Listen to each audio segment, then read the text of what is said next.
Olá, sejam todos bem-vindos a mais um fechamento da semana e também do mês. Me chamo Samuel, sou o idealizador do canal Mercado Bem Pensado.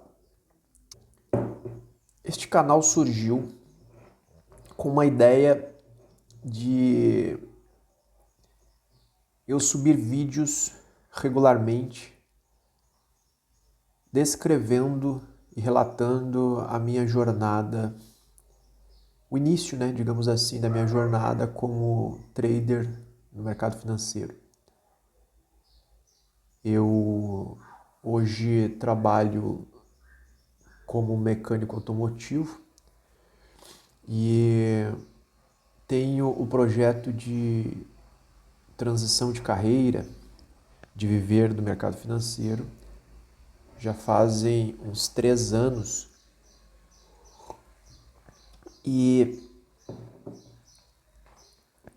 eu tive essa ideia de abrir um canal no YouTube para subir vídeos. Então, toda semana eu subo pelo menos uns 2 vídeos, certo? Relatando como foi a minha semana. No final de semana eu subo um vídeo de fechamento da semana e também hoje coincide o fechamento do mês. Então eu vou relatar para vocês aí como foi esse mês de agosto, né? Primeiramente, finalizando a semana. A semana 35 do ano de 2024. Uma semana que eu fechei negativo, tá? Eu vinha de duas semanas positiva, de boas semanas. Uma semana antecedeu as minhas férias do meu trabalho. Então, esta semana que antecedeu as férias, eu fiz mil e poucos dólares ali de lucro. Foi a semana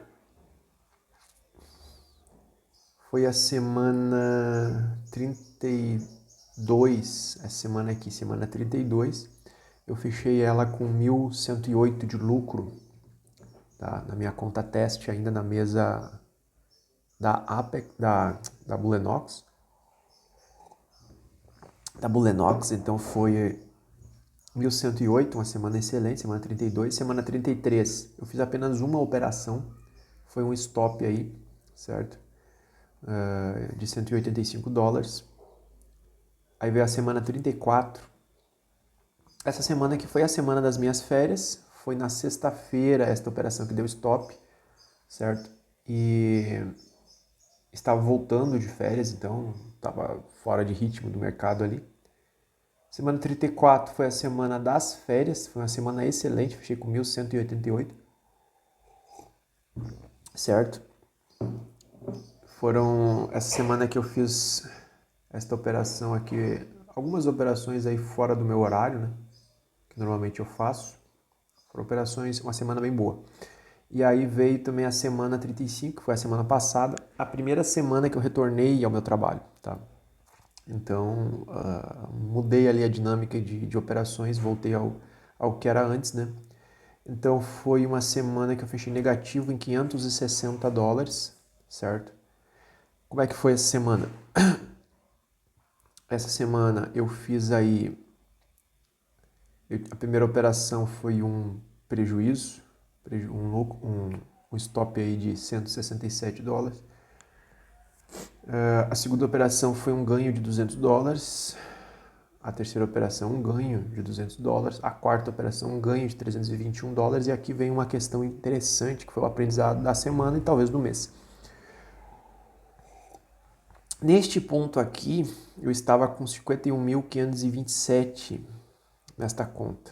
A conta que eu peguei ela com 50 mil. Foram uma sequência de 3 ganhos aí. Muito bons, inclusive. Tá? E aí, neste dia aqui, que foi no dia 27, na terça-feira, eu tive 2 ganhos. tá? Eu fiz uma operação em Nasdaq, uma operação em petróleo e as duas me pagaram. Ao mesmo tempo que eu abri a operação, elas me pagaram aí mais de $200. Estava, estava positivo neste dia. Aí veio o dia 28, né? Dia 28, que foi quarta-feira, eu fiz uma operação, tive um lucro de 321. Aí, neste mesmo dia 27, eu arrisquei uma outra operação para usar parte do capital ali. Tomei um pequeno stop de 86, um stop técnico. Um stop aceitável, né? Tudo dentro da normalidade. Aí no horário do meio-dia, foi o primeiro meio-dia que eu operei depois das minhas férias. E aqui eu cometi um erro, tá? Que eu considero um erro emocional. E o gatilho para esse erro emocional eu atribuo a uma sequência de vitórias e de acúmulo de bons resultados.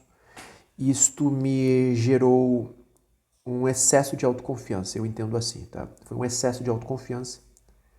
Por que é que eu digo que é um excesso de autoconfiança? Não é baseado em nada, não. É porque esse dia aqui, esse stop aqui do dia 28 ao meio-dia e 5, eu entrei no mercado, meio-dia, eu chego em casa e vou...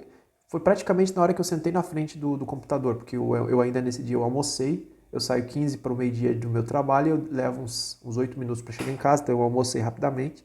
Sentei na frente do computador, só pelo horário eu consigo entender isso, também me lembro, né? E aí eu já abri uma operação. E esta operação que eu abri, eu não analisei, eu não abri o site, a plataforma que eu me utilizo para ler sentimento de mercado, então eu não estava por dentro do sentimento de mercado. Quando eu abri esta operação aqui numa compra em petróleo, que já tinha subido bastante, eu lembrei que tinha saído um dado de estoque de petróleo, e aí depois que eu já estava dentro da operação comprado, aí eu fui lá no site da Invest, olhei e eu vi que o estoque de petróleo ele tinha vindo acima do esperado. Isso aí demonstra, num contexto, ele demonstra que como a demanda não estava sendo tão grande da commodity, né? Por isso que o estoque veio acima. Isso tecnicamente faria os preços caírem, certo? Porque aumentou a oferta, ele tem mais produto, né? Então, o que acontece? Neste momento, quando eu entendi isso, o mercado tinha andado uns $100 a meu favor no fluxo, parou o fluxo e aí eu percebi, cara, eu entrei aqui por um excesso de autoconfiança no que especialistas aí de psicologia de mercado chamam de FOMO, né? Que é um desvio, é um viés cognitivo ali, o medo de ficar de fora da operação, clica ali por emoção, por um emocional. Entendi que foi uma operação emocional, então eu cliquei porque eu vi o mercado subindo, não analisei bem, tá? Enfim, errei aqui, tomei um stop de 320, tá? Significativo. E aí eu parei, li o sentimento do mercado, li também o dado, entendi que o mercado não, então tinha um contexto gráfico também para o mercado continuar caindo, né? Ele fez aquela puxada de alta e daí quando eu li eu pensei, vou tomar o risco aqui na venda. E aí por consequência de uma operação mal feita, eu tomei um risco até um pouquinho maior na venda e houve o stop também. Então na mesma operação eu errei porque eu entrei de forma sentimental ali, comprando no FOMO. E aí quando eu resolvi fazer uma análise técnica e achei que valia a pena tomar risco, no mesmo dia eu tomei um outro stop, tá? Então, que faz parte, né? Só que daí eu entendo que uma operação já afetou o emocional para outra, enfim. Eu entendendo isso, eu saí do mercado naquele dia, né? Saí do mercado naquele dia, em vez de sair positivo, que eu estava ali com uns 280, eu saí negativo, uns 400 e poucos. Então, eu já entendi assim, opa, acendi um alerta vermelho ali, entendendo que meu emocional não estava muito bacana, o meu contexto passou a me prejudicar nas tomadas de decisões e eu pensei, pelo meu contexto agora eu vou começar a segurar mais. Beleza.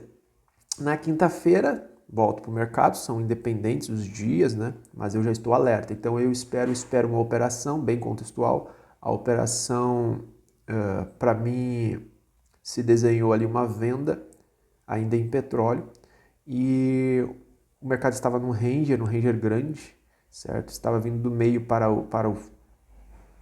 na minha análise, poderia, com a grande probabilidade, de testar o fundo, né? Só que estava do meio para se direcionando para o fundo.